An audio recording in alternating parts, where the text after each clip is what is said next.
Hello, you are listening to the Blue Monday podcast. This is a 3 times weekly audio show looking into the exciting happenings of, quote, unbeaten, close quote, Ipswich Town Football Club.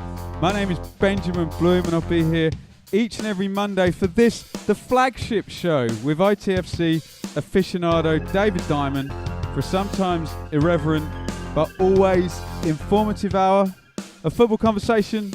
So make your Monday a Blue Monday. Are you there, Dave? Yeah, I just want to say before we start, can everyone just calm down? Calm down. Yeah, calm down. Yeah, I'm here. Yeah. You all okay? I saw you. You ventured out. Are you going to try and do all 46 this season, Ben? Now I can't get to Leeds. Someone's paying me an exorbitant amount of money to work a wedding, so it's not going to happen. Oh, and when is that? September 23rd. Also, I can't do Crystal Palace in the Carabao. Oh, can you? No, I can't do it. Got to Oh, I thought you'd be nailed on for that one. So did I, but it was typical. I kind of looked at it, and you know when you open up your diary, kind of knowing that it's going to say work on that date. But were you looking at your diary through sort of like one squinty eye, hoping it was the next day? It's exactly what I was doing. Did you ever do that with teletext, where you didn't know your team all score? The time. Why? Cover up half the screen with a piece of paper and gradually reveal it.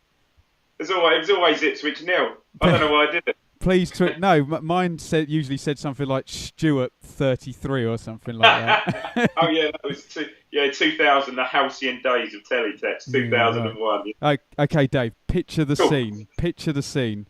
I've driven back. I've recorded the podcast with you. Put in a shift. Bit tired. I've gone home. Done all the editing. Press go on the editing. Sit down to relax. Recline in my armchair last Sunday. Go on Twitter, and what happens? Ipswich bloody announced they're going to sign someone. It was like 10 o'clock last Sunday evening, wasn't it? The famous Wikipedia signing, wasn't it? What's the Wikipedia signing? Oh, it was Ian Milne, the CEO, came out. The acting CAO came. Okay, right, yeah. Remember, okay, yeah. You won't need to look him up on Wikipedia. You'll all know who he is. We're football fans, so I guess we knew who he was. But I think there was perhaps quite a few out there that who. But yeah, we obviously knew who he was. And we won't give any spoilers out. But yeah, I was quite keen on this signing. So tell us about Martin Waghorn then, Dave. Interestingly, if you do want to know about Martin Waghorn, if you go to my YouTube channel, I did a video on Martin Waghorn's signing, which has about 120 comments from Rangers supporters now, giving you every possible opinion on the guy. But David Diamond is here. He's going to give his opinion. Sorry, Ben, through good, bad and indifferent comments? Yeah, every possible comment. You learn nothing. It's literally, yeah. He is both brilliant and terrible, both average and okay, both excellent and, yeah. Well, our signings from Rangers in recent months have been like buses. There's two. He joins Joe Garner as our second signing of the summer from Glasgow Rangers. 27-year-old striker, stroke wide player, would you say? That's how I've described him. Started a career with Sunderland. Thought he must. Do you know what? I thought he played more games. I think he came through the Sunderland Academy, and I checked, and I thought he played more games for Sunderland. Only 6 games, no goals, and then loans galore. No, not really galore, but 2 spells on loan. One with Charlton, then Leicester, which was productive, 43 games, 12 goals, and as you would think, perhaps not bad stats for sort of not an out-and-out striker, wide player, perhaps. Joined permanent in 2010 for a reasonable sum for a fee reportedly going to add up to 3 million. 5 games, 1 goal, then shipped out to Millwall actually. But I don't remember that at all. 14 games, 3 goals. 2014, 29 games for Wigan, 5 goals. And then joined Wigan on a free, and so it didn't really work out for him at Leicester, on a free in the close season of 2014-15, and actually scored against us do you remember we won 2-1? It was an evening game. We won 2-1. I think Hyam scored 2 unlikely scores. Hyam and Connor Salmon ran one in. Do you remember? Sort of deflected it and it also sort of ran scored in. Dave in a 6-0 win for Leicester over us. Ah, good stat. That's his. Oh, well done, Ben. Okay, I didn't pick up on that at all, but okay. And then, mind you, his goal's a bit fortuitous. It looked like McLean's goal. McLean drove it, and he got a slightest deflection. Anyway, obviously picked up by Rangers, signed a 3-year deal with Rangers, along with James Tavernier, the fullback. And in 2 seasons with Rangers, 57 games, 27 goals.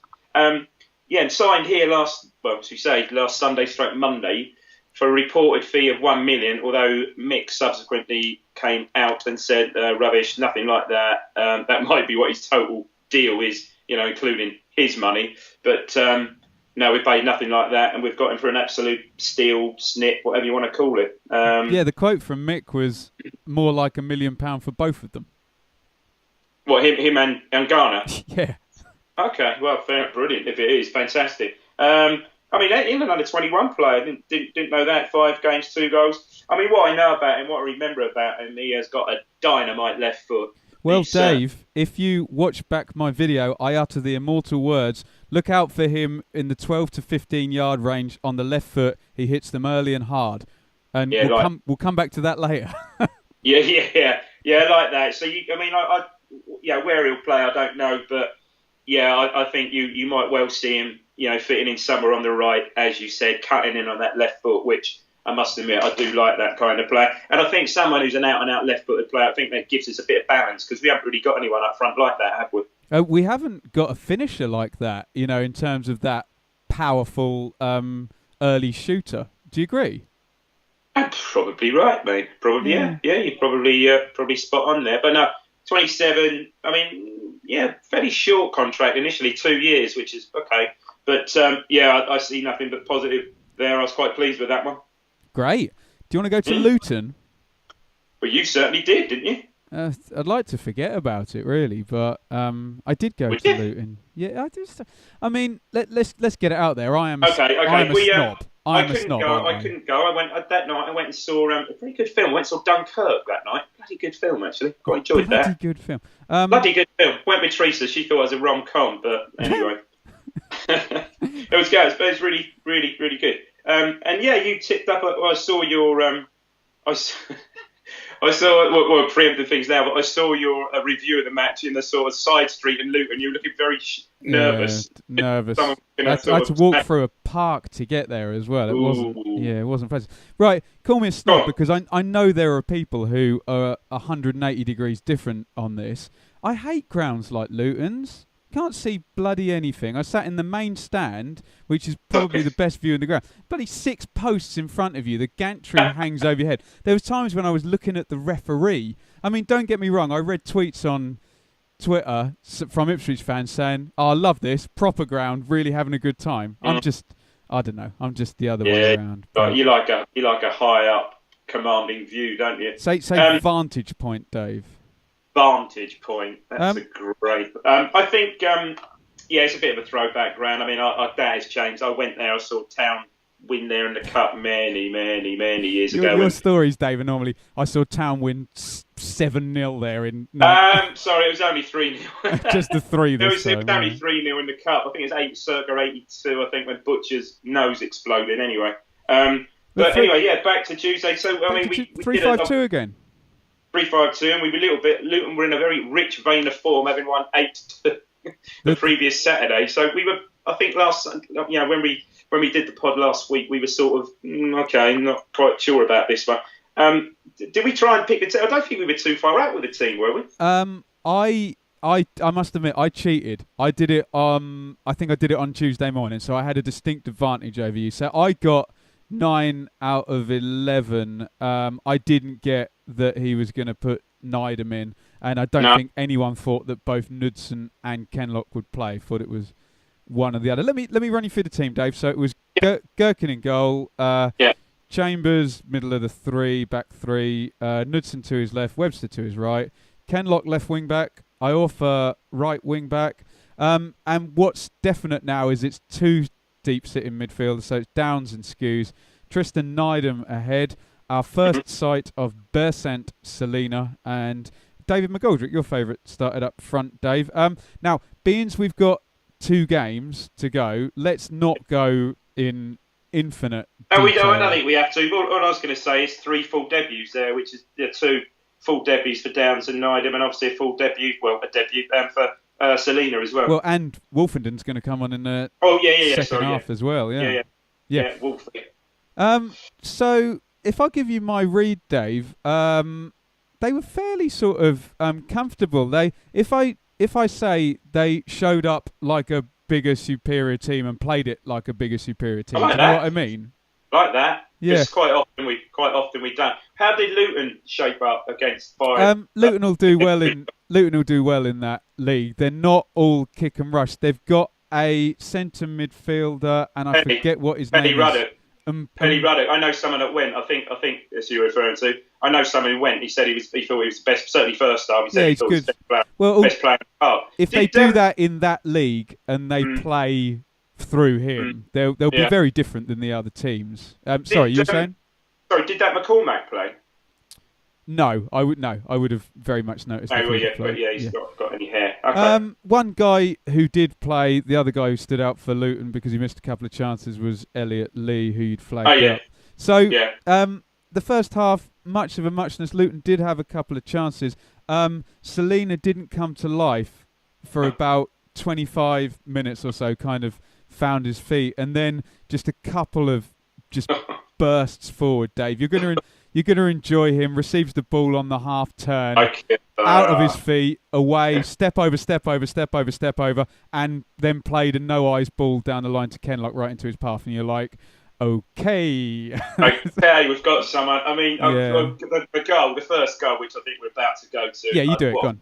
What a bit of skill for that. What a bit of skill. I mean, it looked like, he probably just sort of flicked it. I don't know how he quite did. He sort of flicked it around his man and had the pace to just pick it up and just accelerate away. Lovely little weighted ball across McGoldrick. And what I like, it's a great finish by McGoldrick from an angle, and it's really the only place he could put it, and he put it there. Did a great finish for pretty much first time, wasn't it, across the keeper? Great goal. It was one of those ones, Dave, where in real time, I didn't because the trick happened so quick. All I thought is, he's gone 50-50 and he's got away from the guy, but he did him. We'll come to another pretty decent bit of skill for an assist later. Yes, we shall, yeah. But McGoldrick, no touch, lovely finish right in the corner. And Dave, I must admit, I need to eat a bit of humble pie. He went down the right, he did a fluffy little chip when he could have spanked it across, and I'm like, oh, come on, McGoldrick. I texted you, didn't I? And you said exactly that. You said, it was a bit fluffy. And then he was the exact opposite of fluffy, just decisive, which is what we've been asking.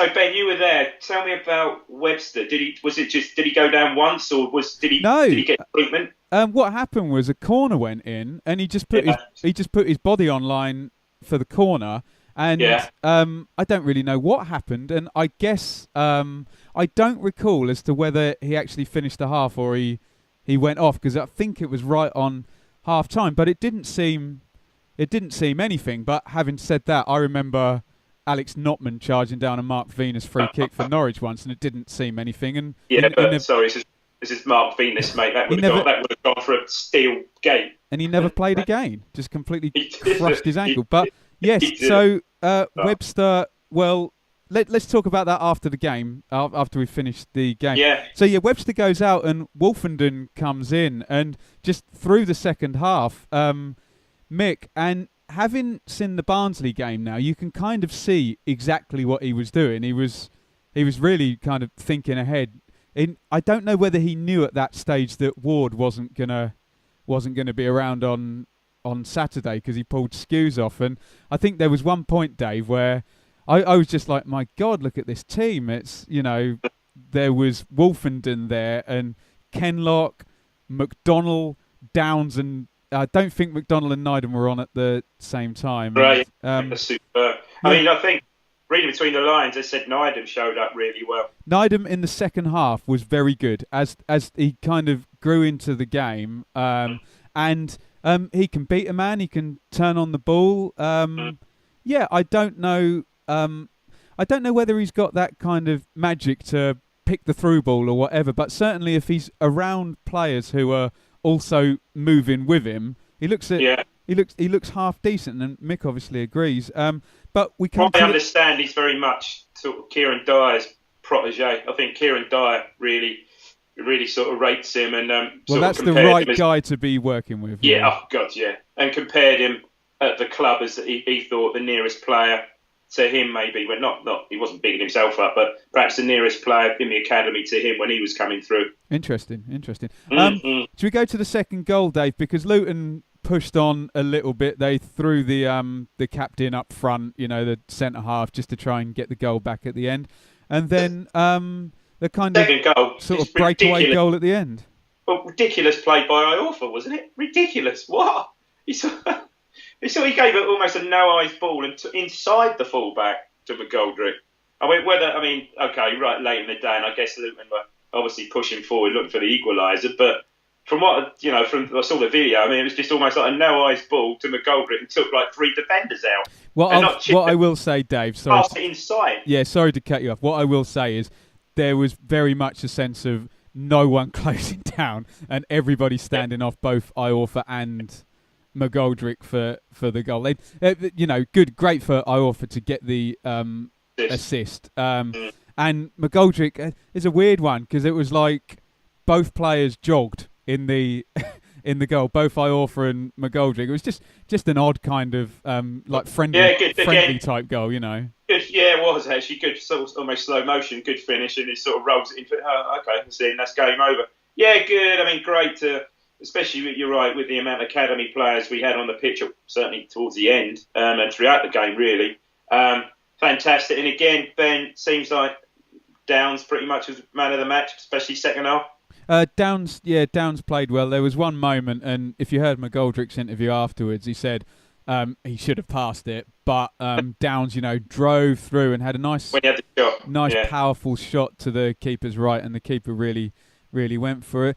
Yeah, I thought after the first game... Sorry, McKee's fell down. I thought after the first game, people were a little bit too high on Downs. I thought it was a bit overexcited, but I kind of caught up with that in the Luton game. I kind of thought, this guy can be very, very good if it all goes. Well, it's kind of nice because you understand now where...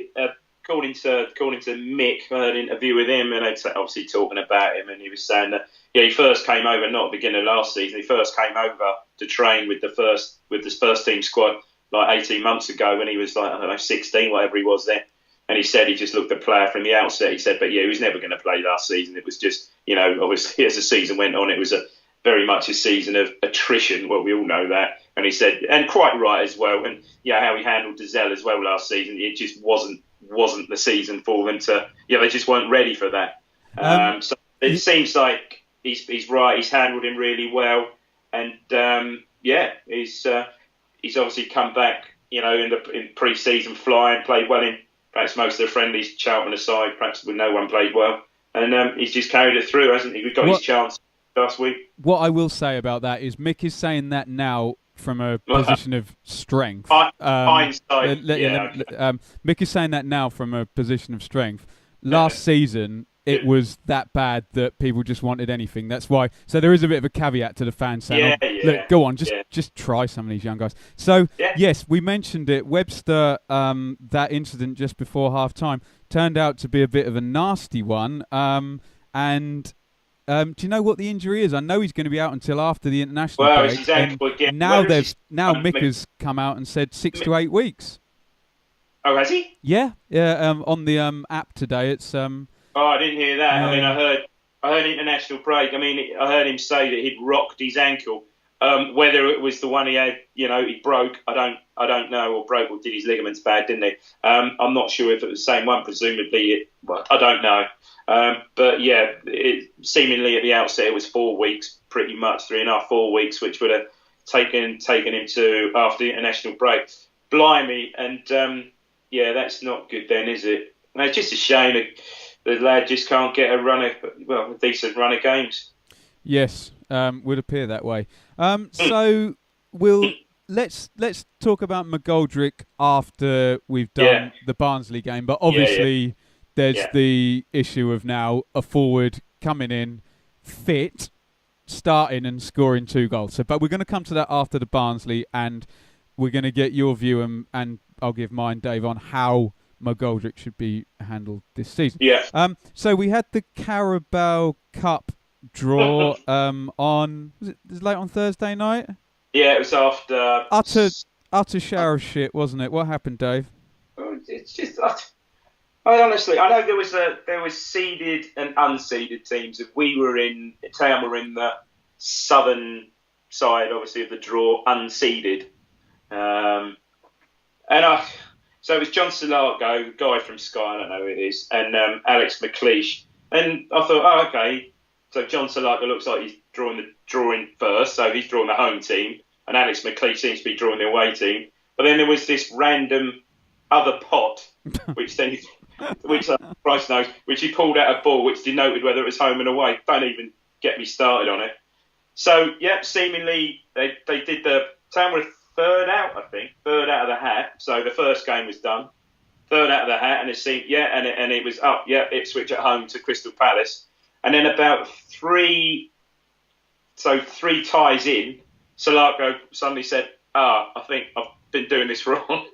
Fair play, owned up to it. Said, yeah, blue's away, isn't it? All vice versa. Or red means home. Oh, Christ, I don't understand myself. Didn't look at it that closely. I just thought it was ridiculous. And Kieran, I was watching with my son, said, oh, that means Ipswich are away. I said, I can't do that. I said, no, they've already said they're at home. I said, no, he's cocked this up. I think, which is when I texted you. I said, oh, home to Palace. And I said, hang on, I think they've ballsed this up. And sure enough, yes, they have, and it conspires that we're actually away to Palace. Ridiculous. Dave, you know the scene in Alan Partridge where they go for the meeting about Crash Bang Wallop, What a Video, Volume 3 or whatever, and Yeah. they're talking about Alan has to explain to Lynn what water sports is, and Lynn says perhaps they needed to go, and Alan goes, Lynn, they're doing it on purpose. That's what I think about the Carabao Cup. It's like they're just doing it to trend on Twitter, aren't they? Honestly, I don't know. Oh, That's I don't know. balls, wasn't it? But anyway, we're away to Palace. Shame would have been nice to get them at home. Yeah, but Dave, come on. Let's look at this through Mick's eyes. It's the 1 week where it wasn't Saturday, Tuesday. And he's now got. We're going to talk about Smith in a minute. Now Dazell's not around. Webster's not around. Smith is not around. Adeyemi's coming back. Hughes is not around. Yeah, that might be. I don't know if it's going to. I don't know if it's going to. Sorry, Ben. Don't know if it's going to be too early for Adeyemi maybe to get a run in a game like that. I mean, it's obviously a competitive game. I think he's going to look at it as an absolute nuisance as well. And Ipswich are one of the teams where they've got the 2 games away in a row. This was their 2 home games as well, where they all could have stayed in a bit ball Suffolk. ache, isn't it? Yeah. So I can really see an even more. I think Mick's going to say, well, look, come on, look at all these injuries I've got. I can't possibly risk any of my first team guys. I need to get to this September the 2nd international weekend. And I think they'll go. The young guys will go out on their sword there. I think a few of those names we just mentioned, Nydam, Wolfenden, Kenlock, McDonald, I think they're all going to start, Dave. Yeah. I mean, you might get a good front two. Well, yeah, we've got 2 more games. Don't forget, 2 more league games. Well, don't exactly. forget before that game. So look, I don't know. I think you're right. I reckon it'll be a combination, perhaps of a few. It'll have to be a combination of a few experienced players and the young lads. But at least you've got young lads that aren't totally untried that can go get in there and it's Palace Premier League and do a job. Christ, they were dreadful. I saw a match of the day. They were dreadful yesterday. But anyway, not talking Premier League. No Premier League day. Sorry. I didn't mention Premier League. Sorry, I did. I own up to watching match of the day. Hey Dave, do you reckon I can go the whole season without seeing a single Premier League goal? No. I'm going to try. It just happened on Twitter at one point, wasn't it? You'll never do that. It's impossible. I'm not. Anyway. I'm going to try and not watch any.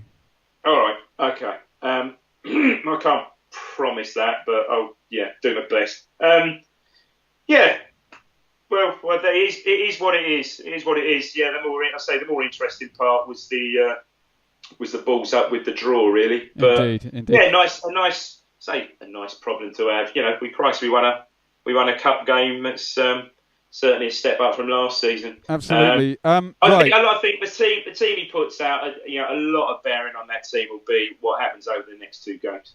Okay. Do you want to do Tommy Smith, Harry Wright, or QPR's ticket prices?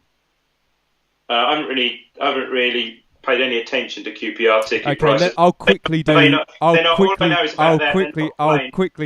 There we go. Sorry. I'll quickly do QPR's ticket prices. Go. They refused to do the reciprocal 25 quid thing. So the upper tier of that stand is 33. The lower tier is 28, which is an appalling view from down there. So you want to sit in the upper tier anyway.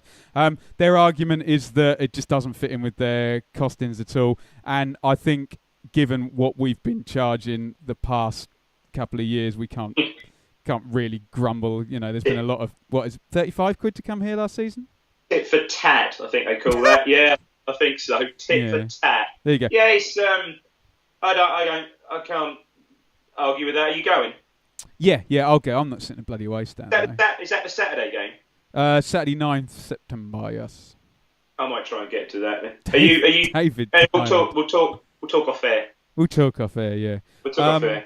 So Harry Wright has the son of Richard Wright, and this a couple of days after Mick said he was looking at strengthening up the under-23s, but I think Harry Wright comes in a tier below this. He's gone on loan to Brightlingsea. Brightlingsea Region. That's a brilliant name, isn't it? I don't know if there's any other. I'm thinking of Blackadder though now. The Prince Region. Yeah. I think that's the best series. Series 3, isn't it? I think that's the best series. With Rick Mail, yeah. Yeah, it's Flash Art. Yeah, amazing. Yeah, it is. I think so. Unbelievable scene. Anyway, what are we talking about? We're going to go to Harry Wright, Brightlingsea Region. Yeah, farming out experience. I think I sort of do pay attention to some local league stuff. I think they've got a bit of money over there. So yeah, probably a good move for him. How many? Just give me a number. How many league games had Richard Wright played by the time he was 18? Probably about 30, hadn't he? Oh, Richard Wright, by the time he's 18. Yeah. Yeah, easily. yeah.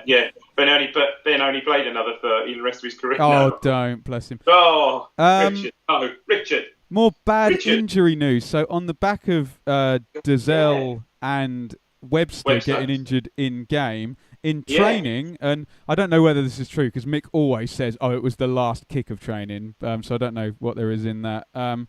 Tommy Smith, ankle, is it? Yeah, I believe so. No, hamstring.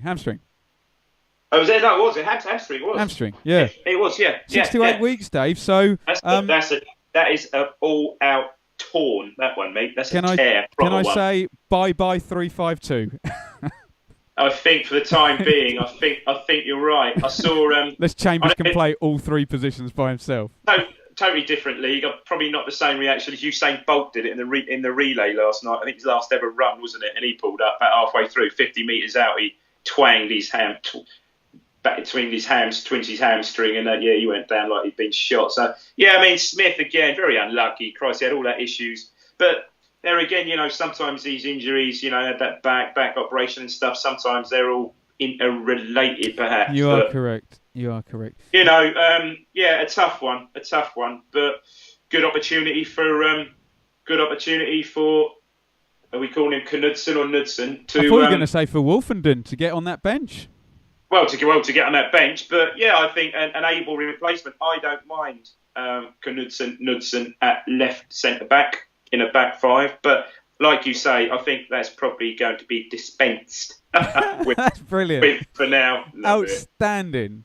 Thank you. Well done. Let's go to Barnsley. Let's go to again. Yorkshire.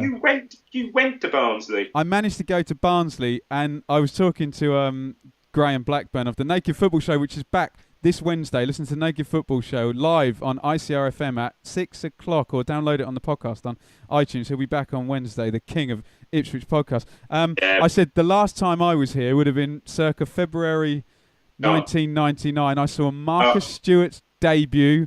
Going to the second half, Scowcroft scored. Stewart gets played in from halfway, opens up his body, scoops it around the keeper, two players back on the line, sticks it in. I'm like, oh, okay.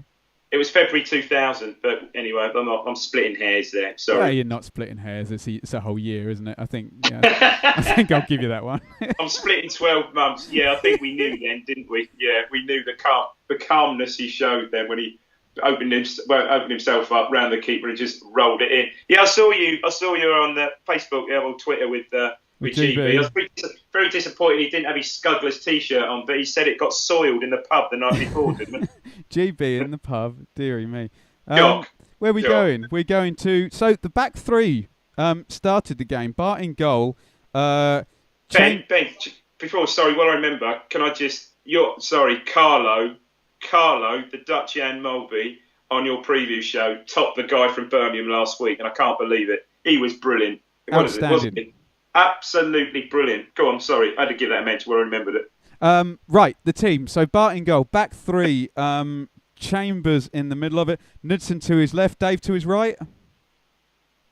Spence. Kenlock, left wing back. Iorfa, right wing back. Skews and Downs in the back of the centre midfield.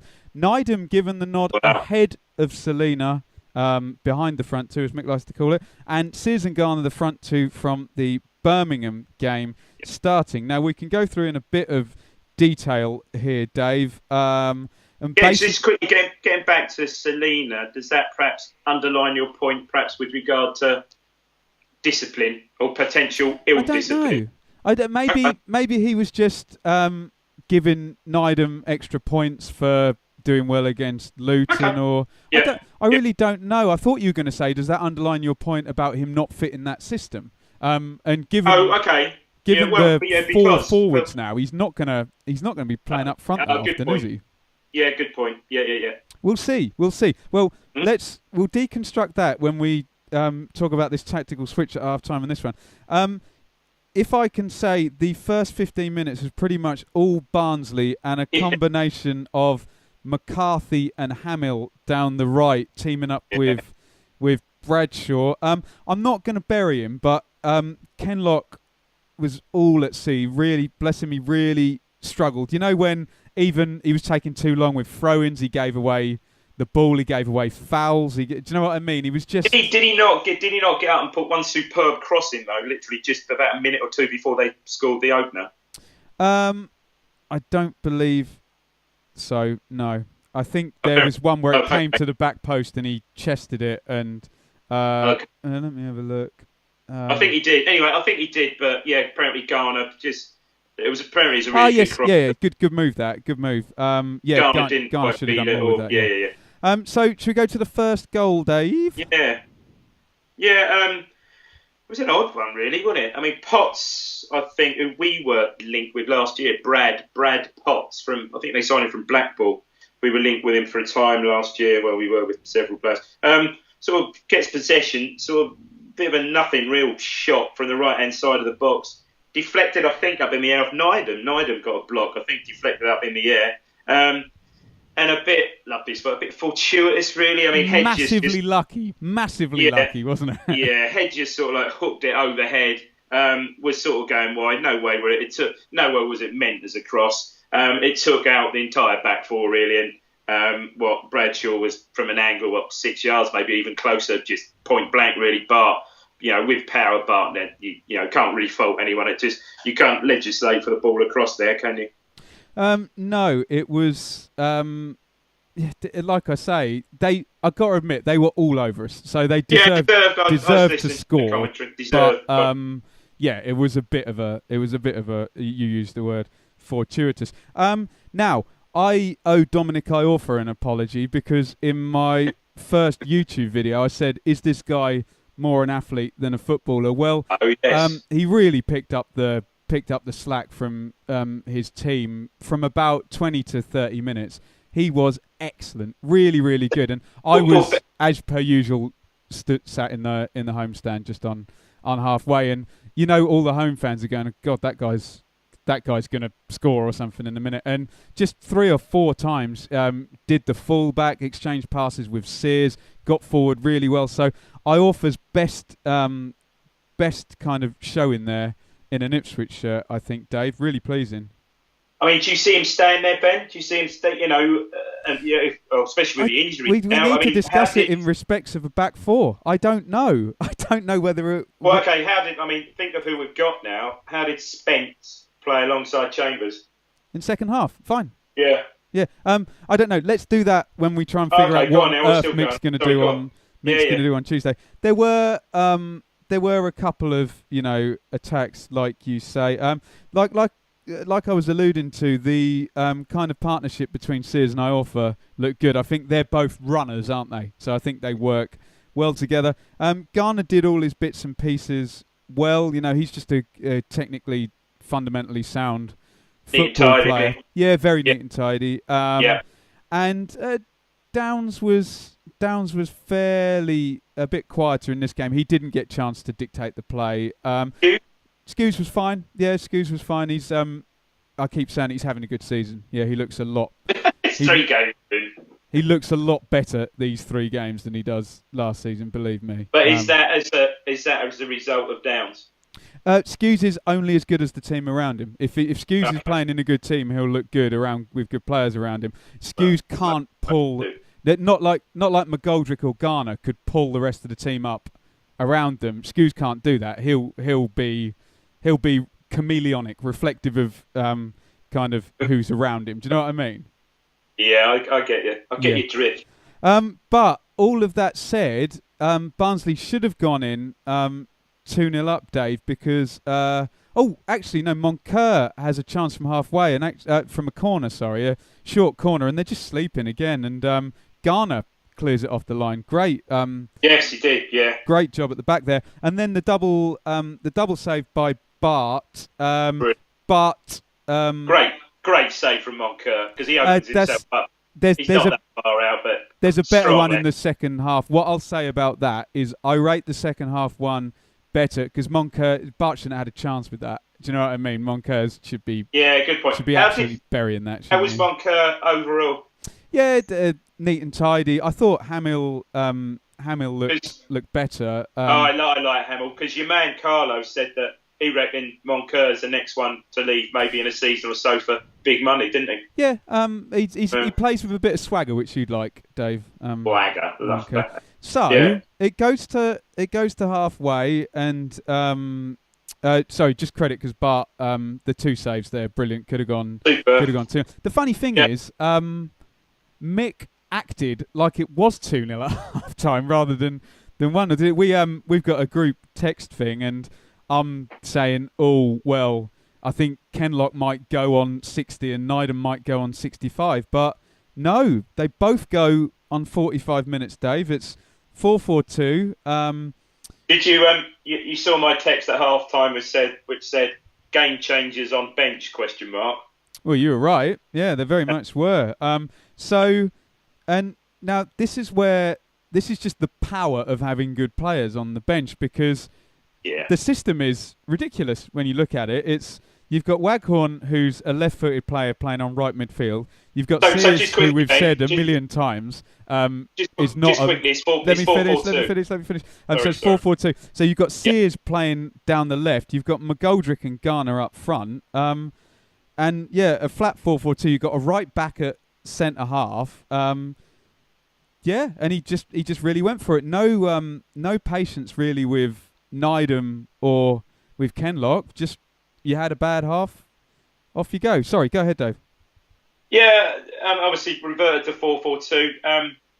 Brenner on commentary and Richard Naylor was summarising. He was okay. He said that they sort of pretty much said that Kenlock struggled a bit, but they said it shouldn't be to the detriment of Neidham at all. They said he didn't have a bad half at all. So they said. I would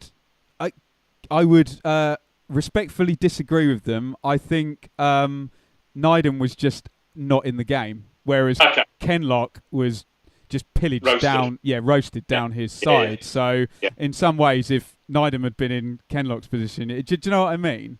Neidham didn't get himself in the game. Was that a result of was Neidham playing on that side? Was that a result of perhaps Neidham not giving Kenlock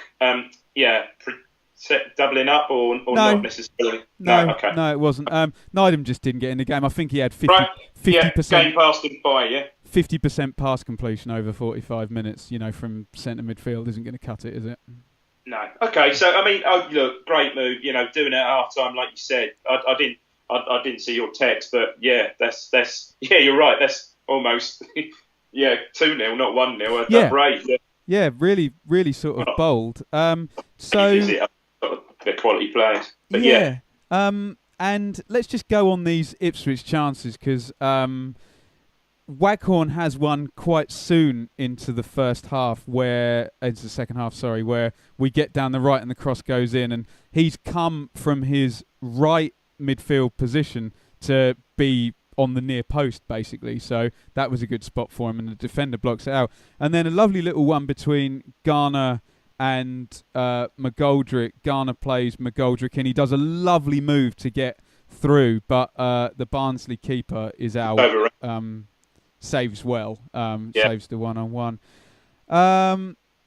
Sears has a chance where it's blocked, and he just takes his time to hit it, and the defender gets back well.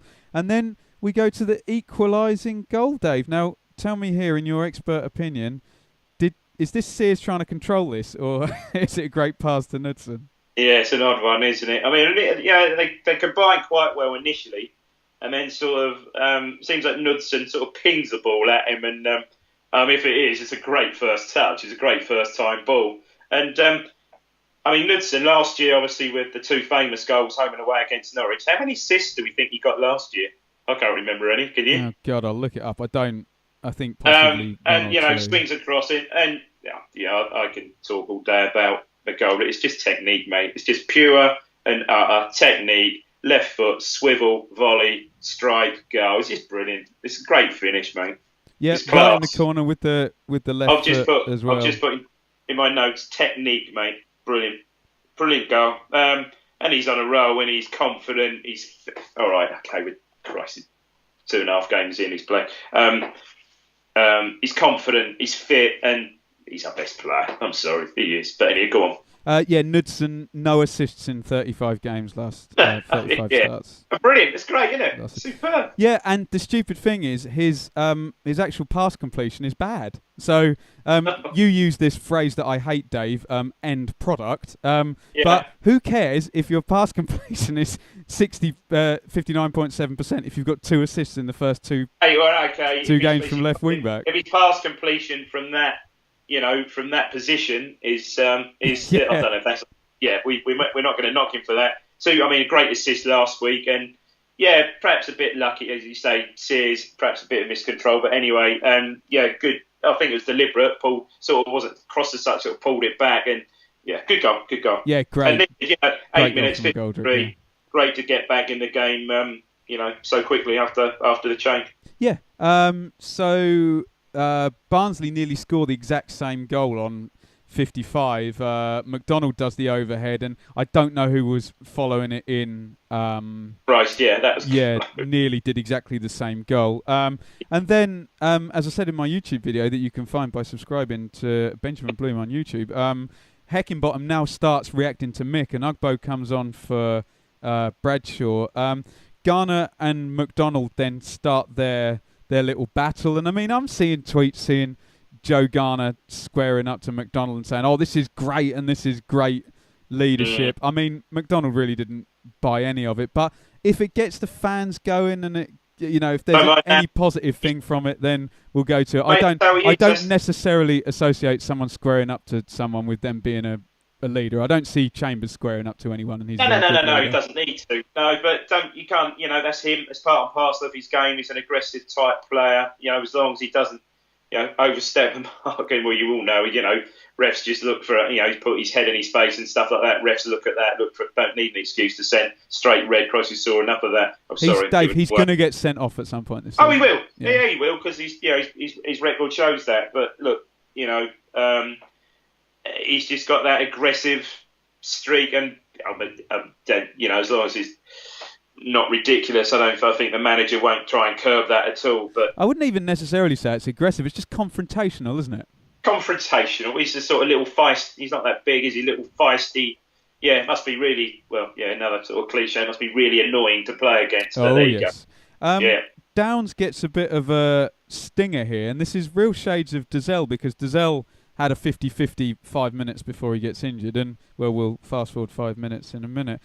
Garner and McDonald again. This is the one where Garner squares up. I will say there was one moment where Garner kind of runs over to him, turns around, and deliberately kind of shoves his elbow into his chest or whatever. So he does need, if he gets a particularly finicky referee, he needs to watch that a little bit. But hey, Did he pick up a booking yesterday? I don't believe so. So, maybe he knows where the line is, hey? Uh, Hamlin off the line now. He swaps with Potts. And I think we're going to go to the 69th minute, Dave. And the turnaround is complete. What a ridiculous touch. I'm sorry, from McGoldrick. The ball sort of switched across, and he's sort of right in the inside, I don't know, in the halfway line, I guess, inside sort of left position, just left of the centre circle. And I don't know quite what he does. He sort of, I don't know if it's first time, I can't remember, but he sort of controls it, and he flicks it through does a little bit of a Cruyff sort of like, I call it, like a flick, but a pass, nutmegs the defender to Garner. It's just, well, if he meant, well, he obviously did mean it, it's just different class. And what I would say, what a lovely weighted ball from Garner. He just takes it on about 10 yards, slips it. Waghorn comes in off the right, as we spoke about earlier, and love it. Just gets the ball out of his feet, and just really, and yeah, you're right. Hits it quite early, doesn't. Keeper's got no chance. Sort of brushes the inside of the post as it goes in. Great finish. Let's hope first of many goals like that, because the three of them combined brilliantly there, I thought. It was superb. It was one of those ones where if I'm an opposition fan, Garner's got the ball and Waghorn starts to run, and you're kind of thinking, right, if they score from this has to be pretty much perfect. He's got one touch now to play the ball through, and he plays the through ball early, and it's such an aggressive run by Waghorn as well. He just presumably he gives the shout and just goes for it, and then one touch. And as I said in my video as well, if he gets around the edge of the area, powerful early shots, he's going to score. Yeah, love it. Great finish, great early finish. I watched La Liga a fair bit, and I'm not really describing, but you see Messi scored goals like that. The times he scores goals with his left foot like that, one touch, quick hit, keeper no chance in the corner. Yeah, and by the time the keeper's positioned himself, he's got no chance. Yeah, no chance. So, and you couldn't. Not bad defending there. It was just a great, lovely work goal right the way through. The flick from McGoldrick, the take and the pass from Garner, the weighted pass, and the take and the finish from Waghorn. Absolutely top class, mate. So not a lot else happens. There's one great block from Chambers after some crap defending, and what I reckon is a better save by Bart, just purely because of the stakes. When you look at that first save, like I say, Bart's got nothing to lose. Moncur should score, and Bart's like, well, I'll make myself big, point. And if he gives me a chance, I'll save it. Whereas the one from Barnes at the end, there's a crowded box. There's far more pressure because it's like 85 minutes. He curls it, and Bart's full stretch. And, I always look at the percentages on that, and great shot, great save, and a lot of the players kind of went over to him after that, which is always a kind of indication of how good the save is, because if it's a standard save, they don't bother, do they? They just kind of. I mean, I was listening to the commentary on Suffolk, and it sounded a bit like the bloody Alamo.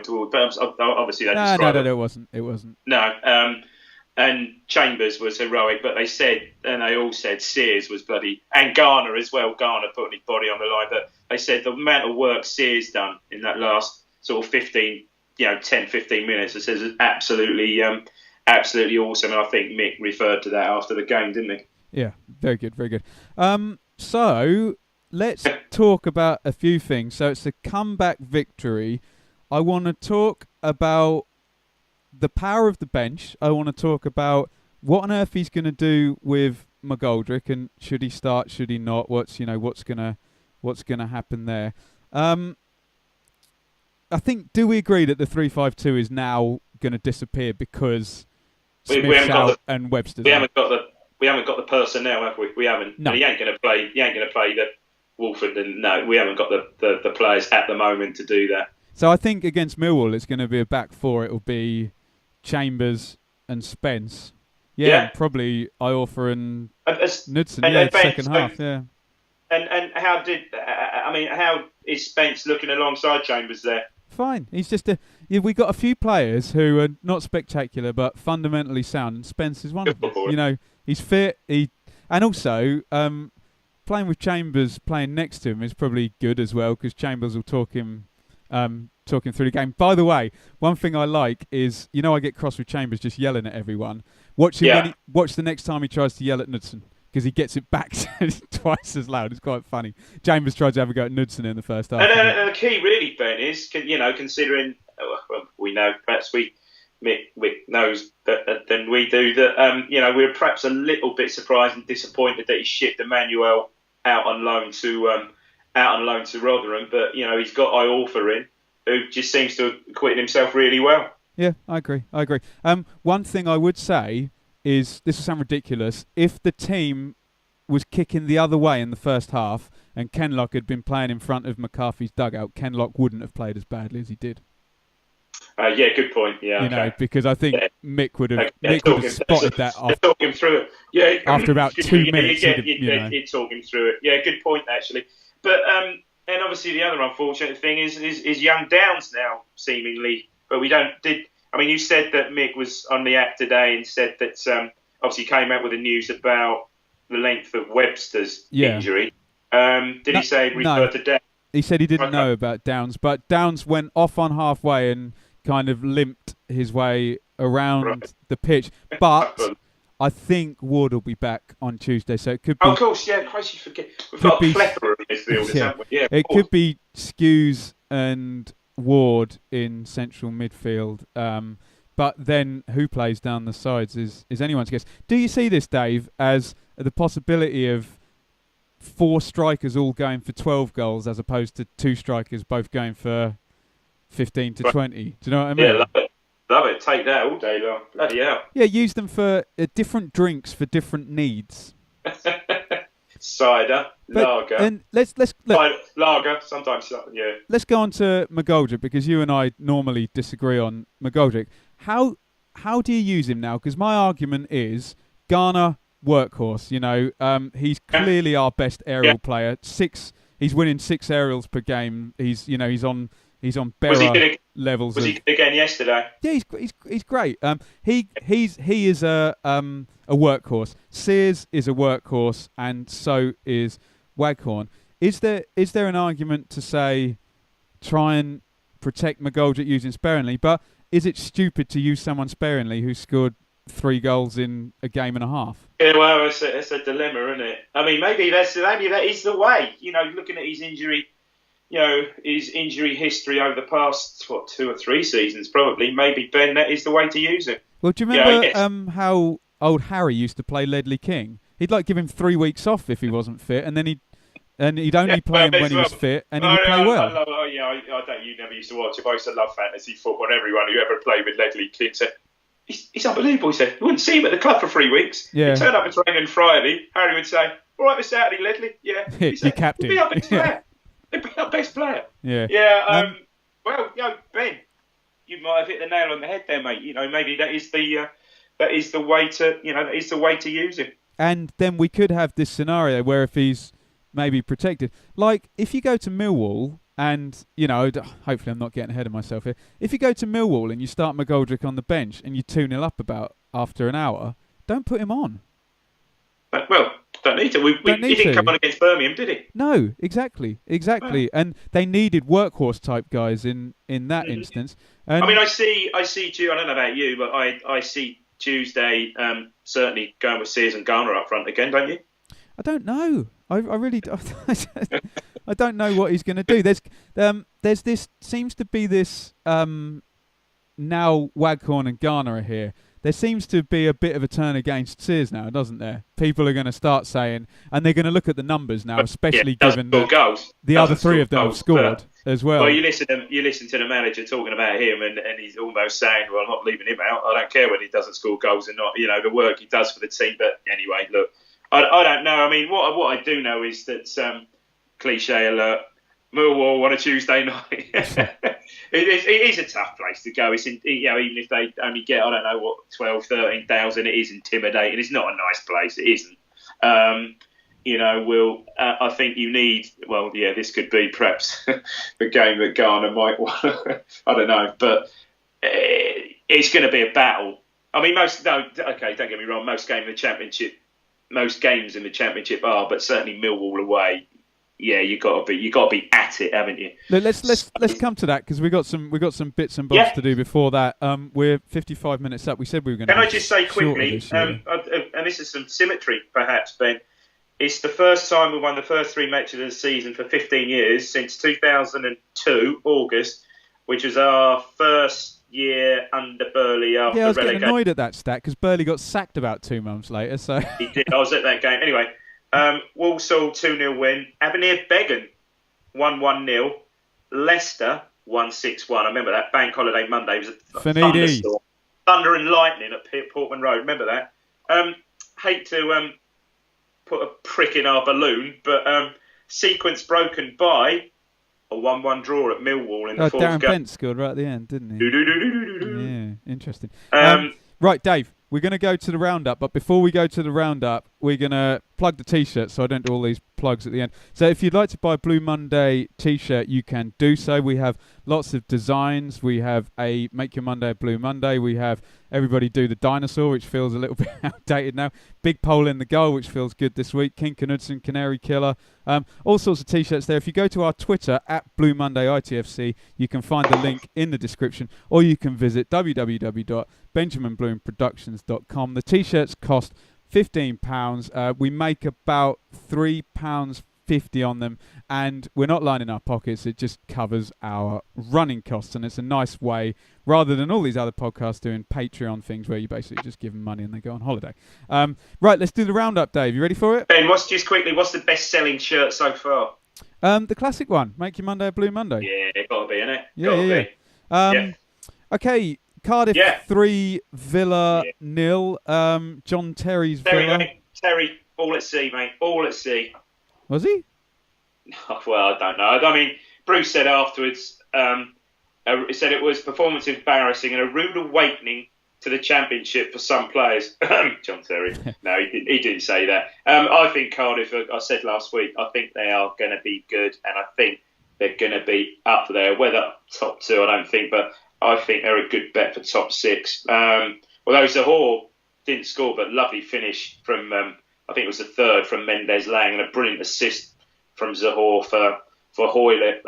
Okay, we can't do this long on every game, Dave. Derby 0, Wolves 2. Can I make a comparison here? Do you remember when Mourinho took over Chelsea and they were just really tight, really fit, and that first season, and they just went right through? Yeah. Just top all season. Are Wolves going to do that? No, I don't think so. I'll preface this. I've put also known as Much Fancy Derby versus big spending Wolves. Very good. Or I was going to say, Dave, the Wolves of the 90s versus Wolves. Yeah. I don't think so, but it's a good start. And Derby, I don't know. I didn't see that result coming. Hey, very good. Brentford 3, Forest 4, the Mark Warburton derby, and we got Brentford coming up next Saturday, haven't we? Way too many goals in this, but Murphy with a little tap in there and a couple of good goals from some Greek dude.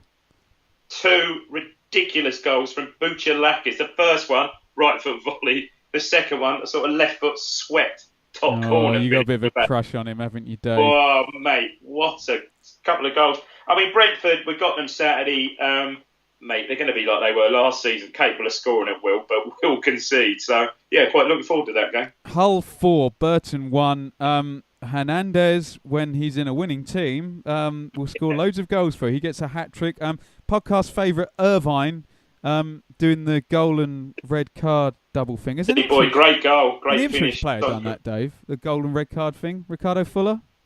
What's that? Sorry. Goal and red card in the same game. Did Ricardo Fuller do that against Crystal Palace? Oh, for Town, one of his loan spells. Did he do a Palace? Were we at that game? Did he get sent off that?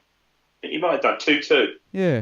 Trying to think. Yeah, I mean, Hernandez, you're right, in a side doing well, is going to score goals, isn't he? And it's going to be another season. I mean, you know, whether they hang on to that Irving before he's second yellow, so they'll only miss one game. You know, whether they hang on to Irving, you know, throughout the transfer before the window closes, I don't know. But again, for Burton and the resources, I mean, you went there last season.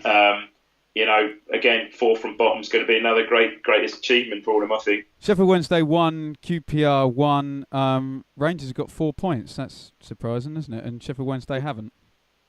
Yeah, got 1 point. Yeah, Winnall, the old Barnsley, who your man Carlo was one of the players he was talking about. Winnall got the equaliser. Yeah, QPR, good reasonable start, isn't it? Leeds 0. Preston 0. Birmingham 2, Bristol City 1. So normal service resumed here. Reed. Great goal from the great winner from Magoma. See that? Brilliant. Stepped off. Borough 1, Sheffield United 0. Monk off the mark. Gusted with the goal. Reading 1. Sheffield United's first defeat since January the 24th. Reading 1, Fulham 1. That's a playoff game. Callas off after 1 minute. 39 seconds. I've had 26, 32 and 39 now. So ball bags, yeah. All sorts, eh? He pulled down, I put in my original notes, he pulled down Mo Farah, but it was actually Mo Barrow. Okay, very good. How did Norwich get on? They lost 3-1, mate. Oh, wow. My God.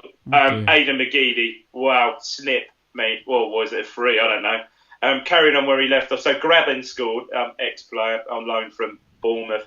Graben put them 1 up. McGeady, ridiculous left foot. He scored so many goals like that for Preston. Left foot, outside of the box, top corner, 2-0. And then got the ball left side. Brilliant McGeady assist, cross. Took every defender out. Grabbing about 6 yards, couldn't miss, 3-0. Norwich got a goal back, grabbing own goal, so he actually scored 3. It was one of these unusual hat-tricks. And yeah, they hit the post. I think Martin hit the post, but yeah, old silly fucker. Millwall 1, Bolton 1. So that's our Tuesday opponents. Seville, and Marias with the to get both teams off the mark. Okay, we've done that nice and quickly. Right, we just got to plug this new format. So if you're listening and you've subscribed on Acast or iTunes, this is your flagship show on a Monday. There are now 2 other shows you can hear. Dave and Statman on Wednesdays with This Week in ITFC History. You can hear me and the preview shows on Friday. You don't have to do anything. They'll all come down the same feed. We started doing some YouTube videos as well, so subscribe. Benjamin Bloom on YouTube, and Dave booked for the international weekend, so that pod will come out on September the 4th. The Renegade Statman and Graham Blackburn, the roundtable, will be back. Yeah, looking forward to that one. Just a quick, I know you just dwelt on it, but the game's coming up this week on this week in Ipswich Town history.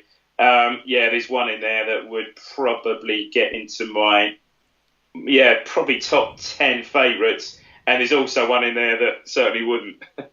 Spoiler alert. There's some good ones this week. We're going to extrapolate.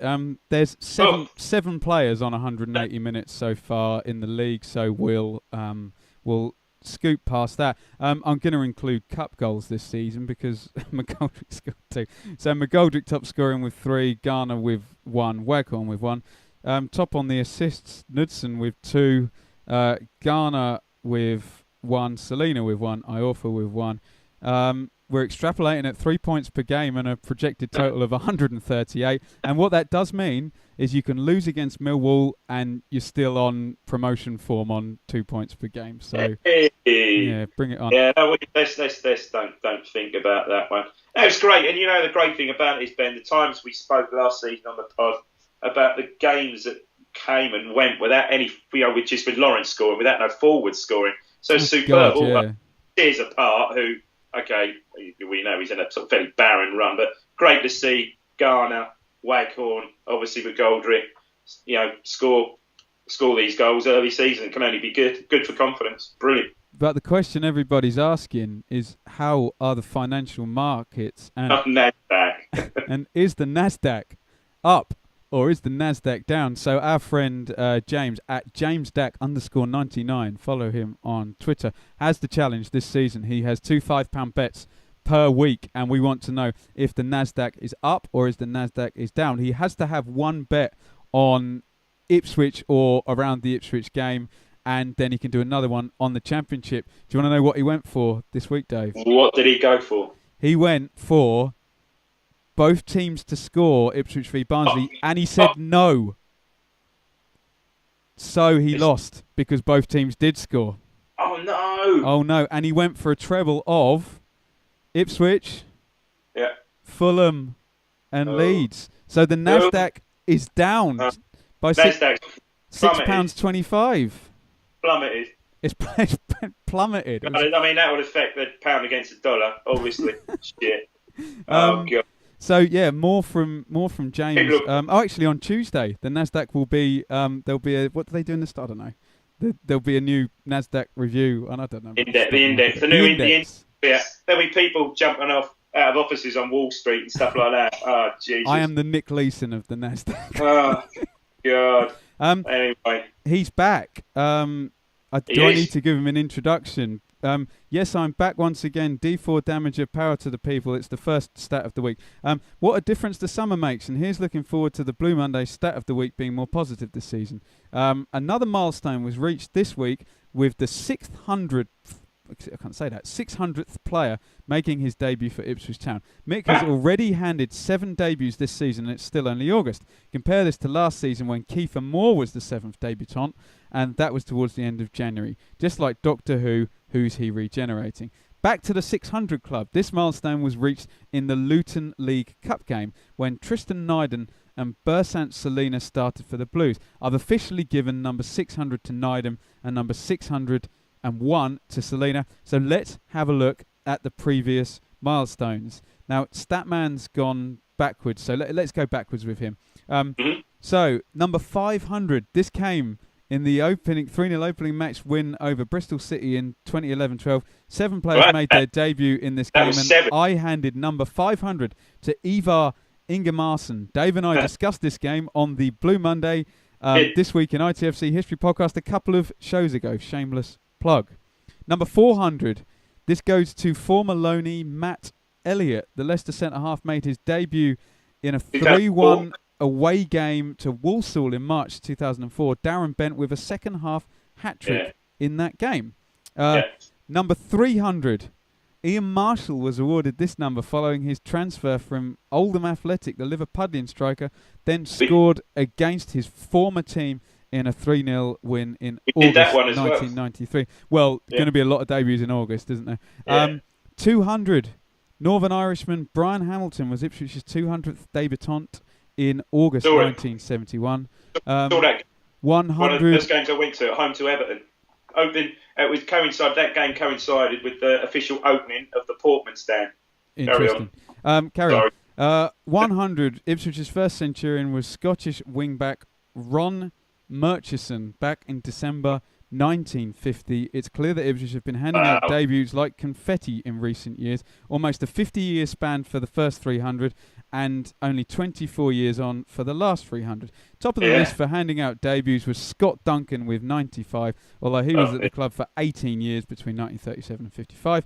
Current club manager Mick McCarthy is second in the list with 80, and he has only been at the club a little under 5 years. How times have changed. I'll put the full list of debuts by manager on www.ipswichtownstats.com on Monday evening. Chat you later on the History Pod this Wednesday. Peace out, Statman. Follow him at ChompX3. Dave, Millwall on Tuesday. Who's going to play? No, I won't even hazard. Well, Gergen will be in goal. Chambers always plays. Well, we haven't really got any.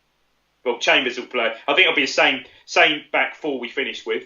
I agree. Yep. Injury permitted. Skews will play centre mid. Skews and Ward. Ward will come back in. I don't think he was going to consider it. Apparently, he said that he was still not iffy, but not. He said I think he trained Friday, Ward, from what I could gather. But he said he just wasn't ready for Saturday, so Tuesday would be certainly Skews and Ward. Blimey, who we left with? We got Dave.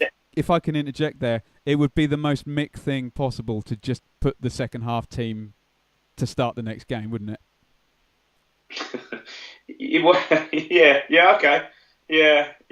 I can't think of anything better because what is it going to be? Selina down the left and Waghorn on the bench and Sears the other side. Rowe's not going to play ahead of the other two. There's no other wide players. It's a very good shout. You know, the team that finished obviously, because the team that finished, SC McDonald came on for Downs, didn't he?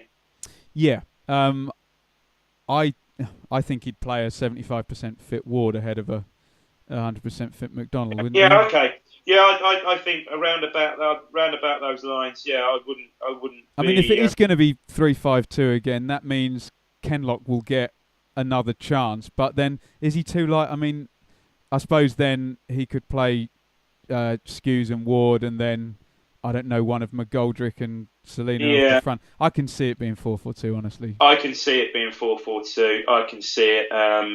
Yeah, I really can. It's going to be. It's always tough. Although last time we went there was a couple of seasons ago, we won 3-1 quite convincingly. Didn't we? I think a brace from. Well, these are no longer there. Look at this. Noel Hunt got 2, and Johnny Parr got 1. For God's sake. Johnny Parr. Yeah. Yeah. I don't know. It'd be. I wouldn't mind. Yeah, you want me to keep winning. I won't say what I usually say, but I don't necessarily think a point would be a bad result from there on a 7 points from 3 games with 2 home games coming up? We'd take that, wouldn't we? We'd take a point at Millwall with a home game against. I don't know with a home game to follow against a very open Brentford on Saturday. Yeah, I don't know what point I'm going to recalibrate this, but hey, as long as it's over 1.4 and we finish in the top 10, I'm kind of happy with it. And you can lose the next 2 games and it's going to be 1.5. No one saw this start, although Kieran, my son, who is a bit of a pessimist, did say that, well, looking at those first 8 games, if we don't win 3, we're done for. But yeah, it's a great start. Let's and a start that can only mean that, if we get a decent result and pick something up from Millwall on Tuesday, you'd hopefully get a few more punters in for Saturday. Absolutely. We'll find someone. I've got someone lined up actually for a Brentford preview show on Friday, so we won't talk about Ben, them. I've got to say, your first 2 have been brilliant. Absolutely.